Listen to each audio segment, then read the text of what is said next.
வெற்றிவேல் முருகனுக்கு ஹரோஹரா.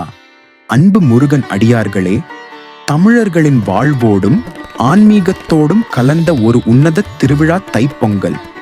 தை பிறந்தால் வழி பிறக்கும் என்பார்கள்.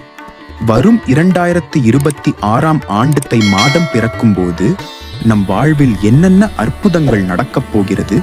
சூரிய பகவானின் அருளோடு முருகனின் ஆசியையும் பெற பொங்கல் வைக்க வேண்டிய சரியான நேரம் எது?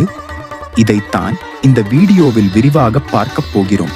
2026 ஜனவரி 14 புதன்கிழமை அன்று நாம் தைப்பொங்கலை கொண்டாடுகிறோம். அன்று தவிர்க்க வேண்டிய நேரங்கள் எவை? புதன்கிழமை என்பதால் காலை 7:30 முதல் 9 மணி வரை யமகண்டம், மதியம் 12 மணி முதல் 1:30 வரை ராகு காலம். இந்த நேரங்களில் புதுப்பானை வைப்பதை தவிர்க்க வேண்டும். பொங்கல் வைக்க மிகச்சிறந்த நேரம் எது? முதல் தேர்வு காலை நேரம். காலை 9 மணி 15 நிமிடம் முதல் 10 மணி 15 நிமிடம் வரை இது மிகச்சிறந்த சுப நேரம். இரண்டாம் தேர்வு மதிய நேரம் 1:30 மணி 45 நிமிடம் முதல் 3 மணி வரை. அதிகாலை விரும்புவோர் காலை 6 மணி முதல் 7:30 நிமிடம்குள் வைக்கலாம். சூரிய வழிபாடு செய்யும் முறை என் செல்வம் பெருக ரகசியம்.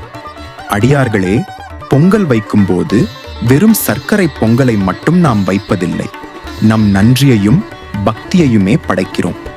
பொங்கல் வைக்கும்போது கிழக்கு நோக்கி நின்று சூரிய பகவானை மனதார வேண்டிக் கொள்ளுங்கள். பானையில் பால் பொங்கி வரும்போது பொங்கலோ பொங்கல் என்று சொல்லுவதோடு வேல்வேல் முருகா, வெற்றிவேல் முருகா என்று முருகப்பெருமானின் நாமத்தையும் உச்சரியுங்கள். அந்த பொங்கலே முருகனின் பிரசாதமாக மாறி உங்கள் இல்லத்தில் செல்வத்தை வாரி வழங்கும். செல்வம் பெருக ஒரு சிறு ஆன்மீக தகவல்.